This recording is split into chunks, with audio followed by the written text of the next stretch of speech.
Hello comrade family. So here I am Nare Fatima. I hope you are doing well. So यहाँ पर आज हम देखने वाले हैं फर्स्ट ईयर एमकॉम का सेमेस्टर फर्स्ट का। हम यहाँ पर कर रहे थे आपका subject strategic management. And strategic management में हमने देखा था ग्लोबल स्ट्रैटेजीज। ग्लोबल स्ट्रैटेजीज के बारे में ऑलरेडी हम पढ़ चुके हैं। एंड आज की वीडियो में हम नेक्स्ट टॉपिक करेंगे global strategies practice and issue. इसमें हम कौन कौन से टॉपिक आज डिस्कस करने वाले हैं वो देख लेते हैं। Organisational failure causes, organizational culture, management of strategic and culture and strategies for foreign direct investment। So ये सारे टॉपिक हम आज की वीडियो में कवर करने वाले हैं। So स्टार्ट करते हैं आज की वीडियो एंड देखते हैं ऑर्गेनाइजेशनल फेलियर कॉजेस। सो सबसे पहले देखेंगे हम ऑर्गेनाइजेशनल फेलियर कॉजेस। क्या कॉजेज है ऑर्गेनाइजेशनल फेलियर के। सो फर्स्ट यहाँ पर आपको गिवन है internal causes of organisational failure. Organisational failure के कुछ इंटरनल कॉजेज होते हैं, कुछ एक्सटर्नल कॉजेज होते हैं। तो इंटरनल कॉजेज यहाँ पर आपको बताए हैं।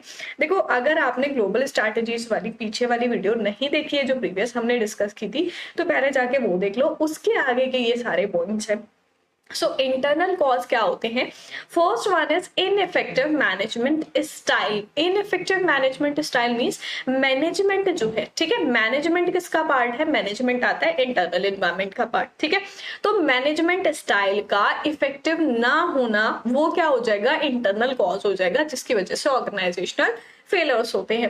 And second one is over diversification. Over diversification का मतलब कि हद से ज्यादा, लिमिट से ज्यादा डाइवर्सिफाई कर देना या फिर बहुत बढ़ा देना बिजनेस को, ठीक है। And third is weak financial position. Weak financial position means कि जो भी एक्टिविटीज हो रही है या जो भी कैश फ्लोज है वो जो है फाइनेंशियल स्थिति जो है, मतलब जो बिजनेस ऑर्गेनाइजेशन है उसकी जो फाइनेंशियल पोजीशन है वो अच्छी नहीं है, उसकी वजह से ऑर्गेनाइजेशनल फेलियर होते हैं। एंड यहाँ पर आपको फर्स्ट गिवन है इसमें poor management of working capital and second है poor management of fixed capital. ये सारे आपके फाइनेंशियल पोजीशन में आ जाएंगे। भाई फाइनेंशियल पोजीशन का मतलब क्या है, कैपिटल या पैसा जितना लगा है, ठीक है। तो पैसा यानी कि वर्किंग कैपिटल वो होती है जो डे टू डे एक्टिविटीज में लगती है, ठीक है। एंड फिक्स्ड कैपिटल वो होती है जो फिक्स्ड एसेट्स में लगती है, जैसे लैंड, बिल्डिंग, मशीनरी, तो वो फिक्स्ड कैपिटल होती है। Defected credit policy. Defected credit policy का मतलब कि उधार वाली जो पॉलिसी होती है, क्रेडिट का मीन्स कि उधार लेना या देना, ठीक है। तो क्रेडिट पॉलिसी जो है वो इफेक्टिव नहीं है। Lack of retain earning. Retain earning की कमी की वजह से। रिटेन अर्निंग क्या होती है भाई, कि कोई भी एक बिजनेस ऑर्गेनाइजेशन है उसमें अगर उसको सरप्लस प्रॉफिट होता है तो वो क्या करती है, प्रॉफिट का कुछ पार्ट रिटेन करके रख लेती है, ठीक है। एंड उसको फ्यूचर में यूज करने के लिए उसको अलग करके रख लेती है। जैसे मान लो कि कोई भी एक बिजनेस ऑर्गेनाइजेशन है, उसको 10 लाख का प्रॉफिट हुआ, ठीक है। अब वो 10 लाख में से क्या करती है, 10 लाख में से 1 लाख जो है वो निकाल के अलग रख लेती है फ्यूचर यूज के लिए, ठीक है, एज अ रिटेन अर्निंग, ठीक। तो रिटेन अर्निंग की कमी होना मींस कि प्रॉफिट नहीं हो रहा है या फिर प्रॉफिट को आप बचा के नहीं रख रहे हो, उसको सारा खर्च कर दे रहे हो, इसलिए ऑर्गेनाइजेशनल फेलियर हो रहा है। And fourth is marketing problem. Marketing problems में क्या आ जाता है, फर्स्ट है पुअर प्रोडक्ट डिजाइन।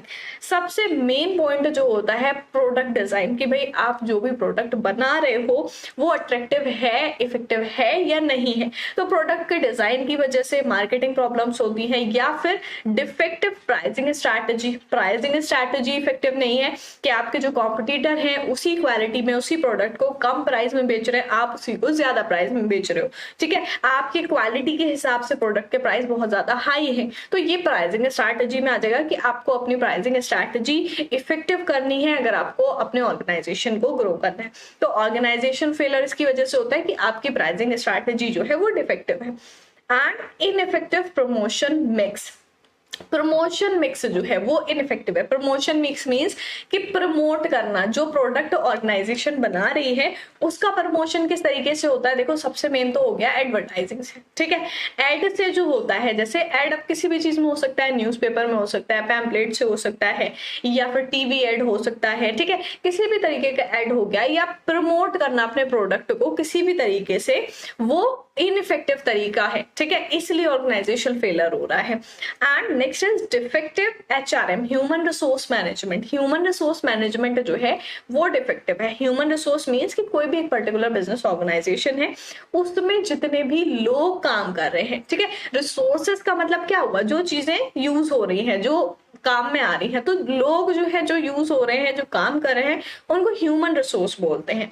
एंड इसमें आपका आ जाएगा poor man power planning. Man power means कि जो भी एम्प्लॉयज है, ठीक है, जो भी वर्कर है, मैन पावर जो है उसकी प्लानिंग अच्छी नहीं है। And faulty recruitment and selection, recruitment और सिलेक्शन जो हो रहा है वो फॉल्टी हो रहा है। इट मीन्स कि जैसे कोई भी बिजनेस ऑर्गेनाइजेशन है, उसमें जब मैन पावर चाहिए होती है, ठीक है, तो क्या होता है, वहां पर रिक्रूटमेंट किया जाता है। रिक्रूटमेंट मीन्स कि अगर 5 पोस्ट चाहिए हैं, ठीक है, 5 पोस्ट खाली है, उसमें 5 लोग चाहिए हैं, तो यहाँ पर उसकी जगह 20 लोग रिक्रूट किए जाते हैं एंड उस 20 में से वो 5 सेलेक्ट किए जाते हैं, ठीक है। तो वहां पर कुछ ना कुछ फॉल्ट हो रहा है, जिसकी वजह से ऑर्गेनाइजेशन फेलियर हो रहा है कि भाई आप जिस पोस्ट के लिए, जिस ऑर्गेनाइजेशन में जो लोग चाह रहे हो, जो मैन पावर सेलेक्ट कर रहे हो, वो उसके हिसाब से नहीं है, ठीक है। And next is faulty placement of employees. Employees का जो प्लेसमेंट है वो गलत है, उसमें कोई गलती है।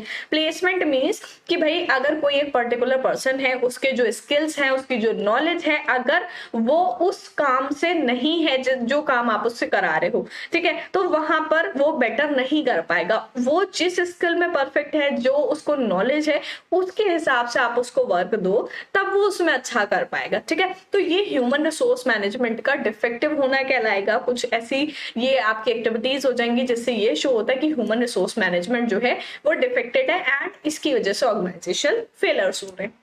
आई होप क्लियर हो गए होंगे सारे पॉइंट्स।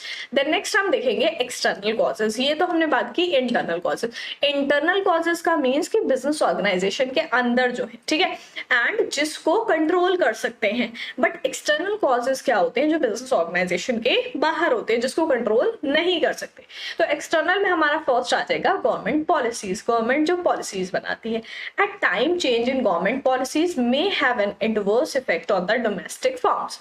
आप देखो, डोमेस्टिक फर्म की यहाँ बात की गई है कि किसी भी एक पर्टिकुलर कंट्री की, ठीक है। अब एक कंट्री की जो गवर्नमेंट है वो पहले जो पॉलिसी बनाती है या फिर उसको चेंज करके कोई नई पॉलिसी बनाती है, ठीक है, तो उन पॉलिसी से क्या होता है, उस कंट्री की जो डोमेस्टिक फर्म्स होती हैं उन पर इफेक्ट पड़ता है, ठीक है। तो ये चीजें जो है ये एक्सटर्नल है, जो बिजनेस ऑर्गेनाइजेशन के बाहर है, जिनको बिजनेस ऑर्गेनाइजेशन कंट्रोल नहीं कर सकती है। And second thing, poor financial climate. Climate, अब देखो पुअर फाइनेंशियल क्लाइमेट बोला है, ठीक, फाइनेंशियल पोजीशन और क्लाइमेट में डिफरेंस है।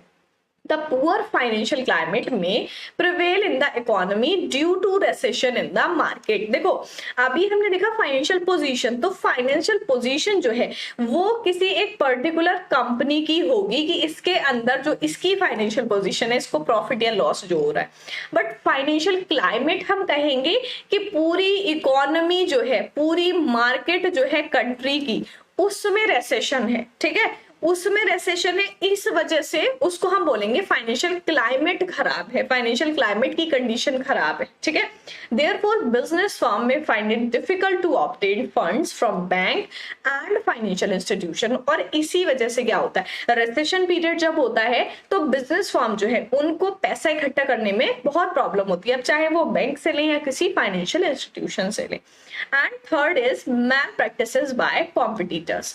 कॉम्पिटिटर जो है उनके द्वारा जो माल प्रैक्टिसेस की जाती है वो एक्सटर्नल कॉज हो जाएगा। जैसे the competitor may adopt malpractice to malign the name of the other organisation. Some of the malpractices include, जैसे कोई एक कॉम्पिटिटर है तो वो माल प्रैक्टिसेस करता है किसी दूसरे ऑर्गेनाइजेशन के नाम पर। जैसे यहाँ पर आपको एग्जांपल दिया है, first is duplication of product.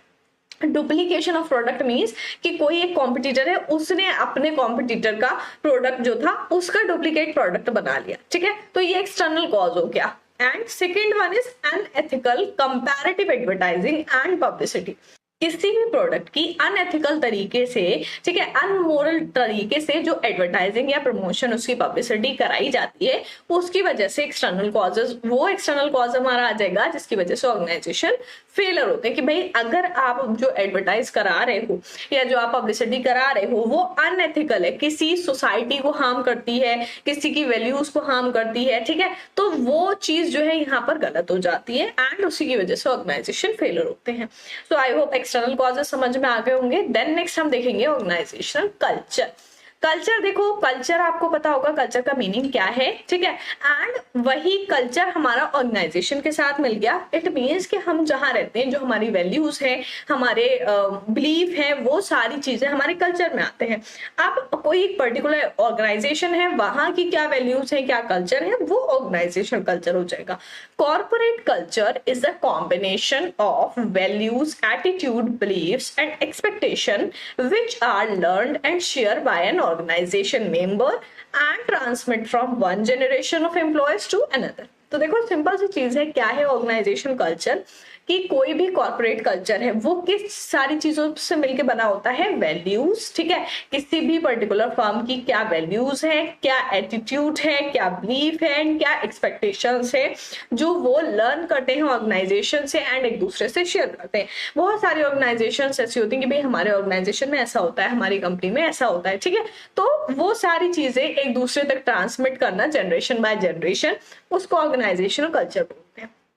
The organization culture generally reflect the values and belief of the founder and the mission of the firm। अब देखो वो कल्चर आता कहाँ से स्टार्ट हुआ है, वो या तो रिफ्लेक्ट करता है कि जो फाउंडर है, जिसने उस कंपनी को बनाया है, ठीक है, उसके वैल्यू या बिलीफ को रिफ्लेक्ट करता है कि भाई वो क्या मानता है, ठीक, फाउंडर जो है वो अपने हिसाब से उस कंपनी को चला रहा है, अपने बिलीफ के हिसाब से उसको चला रहा है, या फिर जो मिशन है फर्म का उसके अकॉर्डिंग कि भाई हमारी कंपनी में ऐसा रहना चाहिए, ये सारी चीजें होनी चाहिए, वो आ जाएगा ऑर्गेनाइजेशन मिशन में। It gives sense of identity to the organization member। This is who we are, this is what we do, this V stand for.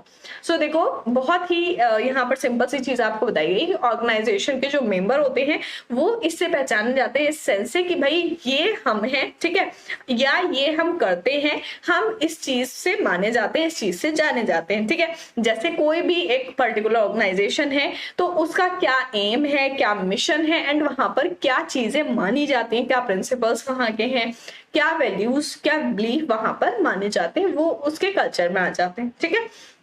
And next point हम देखेंगे the main feature of organisational culture are as follows. जो main feature है organisational culture के वो यहाँ पर हम देखेंगे। देखो ऑर्गेनाइजेशन कल्चर सिंपल सी चीज है, अगर कोई एक पर्टिकुलर कंपनी है ए बी, ठीक है, अब वहां पर अगर हम बात करें तो दोनों ही लोग काम करते हैं, हिंदू और मुस्लिम, ठीक।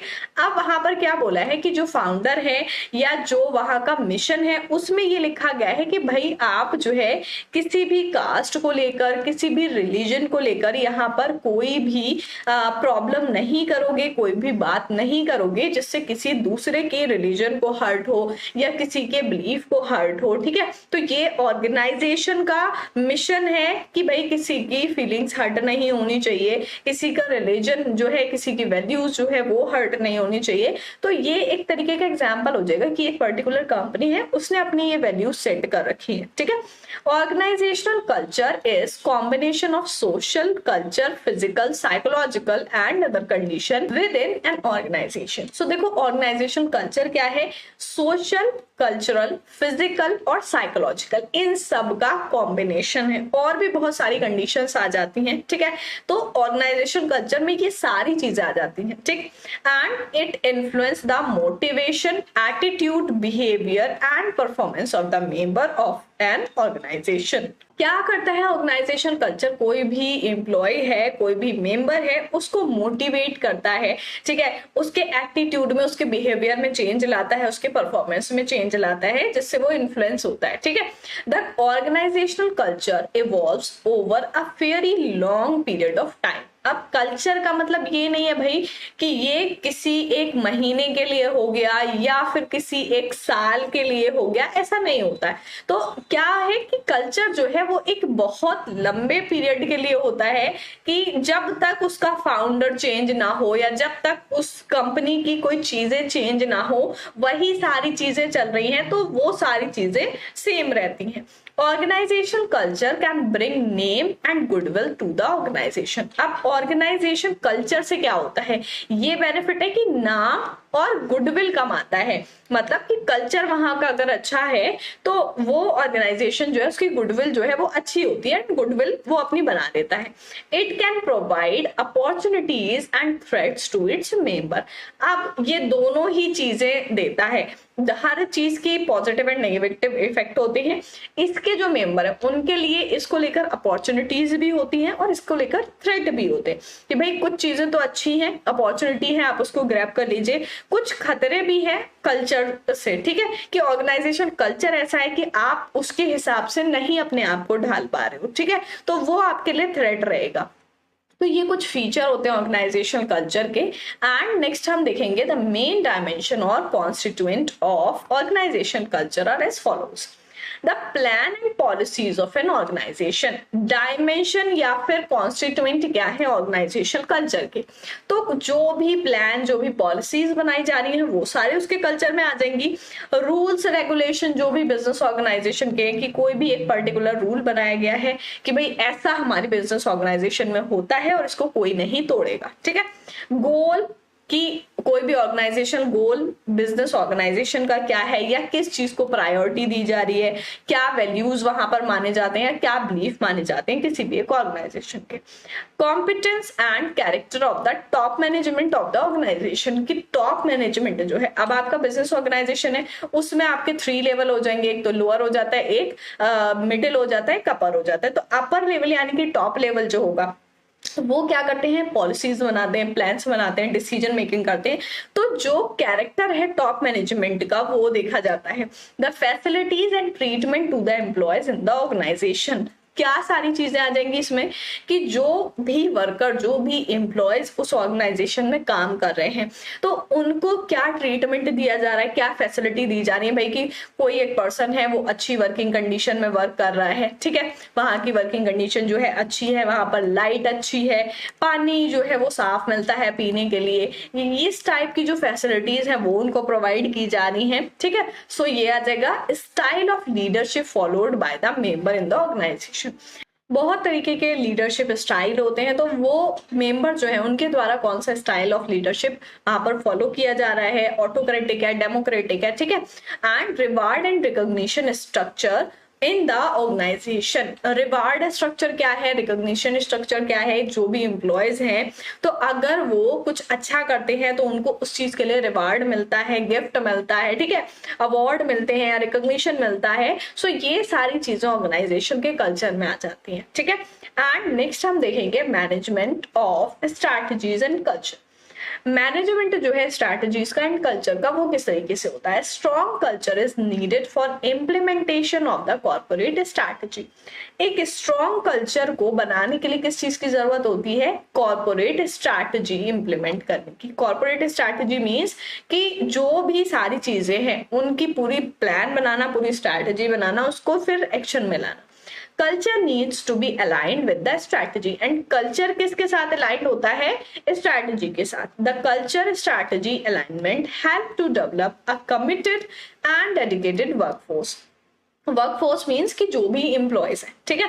तो कल्चर स्ट्रैटेजी का जो अलाइनमेंट है ये वर्कफोर्स को अच्छे से काम करने के लिए, उनको डेडिकेट करने के लिए डेवलप करता है। The strategy formulators need to select a strategy that is compatible with the corporate culture. अब स्ट्रैटेजी फॉर्मुलेटर मीन्स कि जो भी स्ट्रैटेजी बना रहे हैं लोग, कौन बनाएगा भाई, टॉप लेवल के लोग बनाएंगे, ठीक है। तो जो भी स्ट्रैटेजी फॉर्मुलेटर है वो एक ऐसी स्ट्रैटेजी सेलेक्ट करे, उनको ये जरूरत है कि वो एक ऐसी स्ट्रैटेजी को सेलेक्ट करे जिससे क्या हो, जो कॉम्पिटेबल हो एंड जिसके साथ कॉर्पोरेट कल्चर जो है वो वहां पर सेम रहे। The strategy implementers need to change any element of the corporate culture that hinder strategy implementation. अब जो स्ट्रैटेजी इम्प्लीमेंट हो रही है, जो स्ट्रैटेजी को इम्प्लीमेंट कर रहे हैं जो लोग, तो उनको ये चीज चेंज करने की जरूरत है कि जो चीजें हिंड्रेंस पैदा कर रही हैं, रोड़ा पैदा कर रही हैं, खराब कर रही हैं किसी चीज को, स्ट्रैटेजी इम्प्लीमेंटेशन को, उसको वहां से हटाने की जरूरत है, चेंज करने की जरूरत है। Once a culture is established, it is difficult to change। क्यों? क्योंकि जब स्टार्ट कर रहे हैं, हम लगा रहे हैं कोई चीज बना के, तो उस स्ट्रैटेजी को, उस कल्चर को बनाने से पहले ही देखना होगा सारी चीजें, एंड उसमें कोई चीज चेंज करनी है तो उसी टाइम चेंज करना है, क्योंकि एक बार कल्चर स्टैब्लिश हो जाएगा तो उसको चेंज करना बहुत ज्यादा मुश्किल हो जाएगा। Changing a problem culture is difficult because most employees cling to old and familiar belief and values. भाई हर किसी के जो बिलीफ एंड वैल्यूज बन जाते हैं उनको चेंज करना बहुत ज्यादा मुश्किल हो जाता है। इसी तरीके का एम्प्लॉयज के साथ होता है, उनके लिए भी मुश्किल होता है सारी चीजें चेंज करना।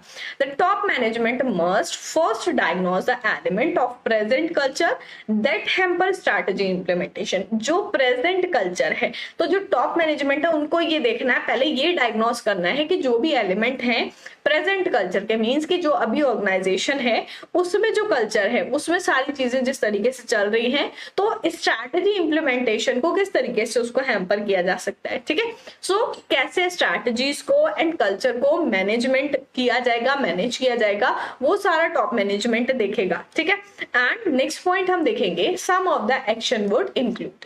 इसमें कुछ एक्शन इंक्लूड होंगे, जैसे communicating to all member of organization the need for culture change and the benefit to all concerned। यहाँ पर क्या होगा भाई कि जो एक्शन लिया जा रहा है उसमें जितने भी मेंबर हैं ऑर्गेनाइजेशन के, उन सब से बातचीत की जाएगी, उन सब से कम्युनिकेट किया जाएगा कि भाई कैसा चेंज करना है, किस तरीके का चेंज जो है वो बेनिफिशियल रहेगा सबके लिए। Replacing key manager who are deeply associated with old and problematic culture. उस मैनेजर को, उस की मैनेजर को वहां पर चेंज करना होगा, रिप्लेस करना होगा, जो बहुत ज्यादा जुड़ा हुआ होगा पुराने या प्रॉब्लमेटिक कल्चर से, क्योंकि चेंज होगा जब कल्चर तो वो उसको एक्सेप्ट नहीं कर पाएगा जल्दी। ठीक है, इसलिए उसको चेंज करना होगा। Recruitment and selection of new manager and employees who have the desire culture values and serve as a role model for desire cultural behaviour. अब यहाँ पर ऐसे रिक्रूटमेंट, ऐसे एम्प्लॉयज का रिक्रूटमेंट करना होगा, ऐसे एम्प्लॉयज का सिलेक्शन करना होगा जो उस कल्चर को अपना सके अच्छे से। ठीक है, उस कल्चर को सही से बना सके। And changing long-standing policies and practice that impede the new initiative and strategy। और उन long-standing policies को या practice को impede करना new initiative के साथ, मतलब कि जो पहले की प्लान्स, पहले की पॉलिसीज बनी हुई हैं बहुत टाइम पहले की, उनको चेंज करके कुछ नए आइडियाज लाके उनकी स्ट्रैटेजी से चेंज करना। Special monetary incentive to reward the desired culture behaviour. देखो भाई, बहुत ही ज्यादा मोटिवेटिंग चीज जो होती है वो मॉनिटरी इंसेंटिव ही होता है। मॉनिटरी इंसेंटिव क्या होता है? देखो, अगर कोई एम्प्लॉय है वो किसी भी तरीके का अच्छा वर्क करता है तो उसको इन टर्म्स ऑफ कैश या इन टर्म्स ऑफ काइंड जो देते हैं, ठीक है, तो कैश या फिर इन टर्म्स ऑफ मनी जो होगा उसको हम बोलते हैं मॉनिटरी इंसेंटिव, मॉनिटरी इंसेंटिव। ठीक है, एंड नॉन मॉनिटरी इंसेंटिव कौन से होते हैं? जैसे कार हो गया, हाउस हो गया। ठीक है, तो ये वाले नॉन मॉनिटरी होते हैं। मॉनिटरी की भाई आपको मनी दी जा रही है एज अ रिवार्ड, ठीक, कि आपने कुछ बेस्ट किया है, कुछ अच्छा किया है, उसके लिए आपको क्या जा रहा है, तो यहाँ पर स्पेशल मॉनिटरी इंसेंटिव दिए जाते हैं जो डिजायर्ड कल्चर बिहेवियर होता है उसके लिए। ठीक है, सो ये कुछ एक्शंस होते हैं। एंड नेक्स्ट हम देखेंगे strategies for foreign direct investment, FDI जो होती है। ठीक है, तो एफडीआई के लिए क्या स्ट्रेटजीज है? Foreign direct investment is a long term direct investment in business in foreign country by an individual or a company of another country, either by buying a company or through equity participation or by expanding operation of an existing business in a foreign country। तो देखो FDI क्या है? एक long term investment है, means कि कोई भी एक पर्टिकुलर बिजनेस या कोई भी एक इंडिविजुअल जो है वो अपना पैसा लगाएगा अच्छे रिटर्न के लिए, उसको हम इन्वेस्टमेंट बोलते हैं। एंड वो बहुत लंबे टाइम के लिए लगा रहा है कि उसको जो रिटर्न मिलेगा बहुत लंबे टाइम में मिलेगा, तो वो होता है एफडीआई की लॉन्ग टर्म के लिए इन्वेस्टमेंट है। ठीक, या तो वो उस कंपनी को खरीद के इन्वेस्ट कर सकता है, ठीक है, या फिर उसकी इक्विटी शेयर्स जो होते हैं उसको खरीद करके उसमें पार्टिसिपेट करके जो है उसके ऑपरेशन को बढ़ा करके उसमें अपना शेयर ले सकता है। एंड एफडीआई यहाँ पर क्या बोला, इन्वेस्टमेंट समझ आ रहा है कि इन्वेस्टमेंट क्या है। जैसे मान लो कोई भी एक इंडिविजुअल है या कोई भी एक बिजनेस है, उसको 1 लाख रुपए इन्वेस्ट करने थे, अब उसने क्या किया, दूसरी कंट्री में वो पैसे लगाए, ठीक है। अब किस तरीके से लगाए, कोई एक कंपनी थी उसको उसने खरीद लिया, ठीक, परचेज कर लिया या बाय कर दिया, ठीक है, तो यहाँ पर ये इन्वेस्टमेंट हो गया। या फिर अगर उसने बाय नहीं किया तो उसके जो 20% शेयर्स थे उसने वो खरीद लिए, ठीक है, तो ये इन्वेस्टमेंट हो गया। आई होप समझ में आ गया होगा एफडीआई क्या होता है। FDI differ from portfolio investment. तो प्रीवियस वीडियो में हमने देखा था पोर्टफोलियो इन्वेस्टमेंट के बारे में। सो यहाँ बोला है कि भाई एफडीआई जो है वो पोर्टफोलियो इन्वेस्टमेंट से अलग है, ठीक है, डिफर है। In that portfolio investment is generally short-term passive investment in the securities of firms in foreign country। देखो एफडीआई भी फॉरेन कंट्रीज के लिए है एंड जो पोर्टफोलियो इन्वेस्टमेंट है वो भी फॉरेन कंट्री के लिए, बट यहाँ पर चेंज क्या है, एफडीआई जो है वो बहुत लॉन्ग पीरियड के लिए है एंड पोर्टफोलियो जो है वो शॉर्ट पीरियड के लिए है, कम टाइम के लिए है, ठीक है। एंड पोर्टफोलियो जो है वो सिक्योरिटीज की फॉर्म में होता है और एफडीआई जो है वो आप परचेज भी कर सकते हो या फिर शेयर भी खरीद सकते हो, ठीक है। There are various strategies for attracting and promoting FDI. Foreign direct investment को अट्रैक्ट करने के लिए, प्रमोट करने के लिए बहुत सारी स्ट्रैटेजीज हैं यहाँ पर। वो स्ट्रैटेजीज क्या है, फर्स्ट हम देखेंगे green field investment. Green field investment क्या है, a foreign firm may invest fresh equity capital investment by setting up a new firm a foreign country। सो यहाँ क्या बोला है कि एक फॉरेन फर्म है वो इन्वेस्ट कर सकती है इक्विटी कैपिटल में, ठीक है, एंड किसी नई कंपनी में बना सकती है। जैसे अभी हमने देखा था कि कोई एक कंट्री का पर्सन किसी दूसरी कंट्री में इन्वेस्ट करके या वहां की कंपनी को खरीद रहा है, तो वो ग्रीन फील्ड इन्वेस्टमेंट हो गया। And second is reinvestment of earning, earning का reinvestment. Several countries encourage reinvestment of earning by foreign firms by providing special incentive such as tax benefit. जैसे री investment क्या हुआ भाई कि आपने एक बार इन्वेस्ट कर दिया, ठीक, आपने 1 लाख इन्वेस्ट किया, अब उस पे जो आपको अर्निंग हुई, मान लो 2% या 10% जितना भी आपको मिल रहा है वो आपको रिटर्न मिला, तो उस रिटर्न को फिर से इन्वेस्ट करना वो री इन्वेस्टमेंट होता है। उसके लिए कुछ कंट्रीज हैं जो आपको इनकरेज करती हैं कि भाई आपको जो रिटर्न मिला है उसको भी इन्वेस्ट करो, उसको भी खर्च मत करो, ठीक है, या सेव मत करो, उसको भी इन्वेस्ट कर दो, आपको उस पर भी रिटर्न मिलेगा एंड उस पर कुछ एक्स्ट्रा बेनिफिट मिलेंगे, जैसे टैक्स बेनिफिट हो गया, ठीक है।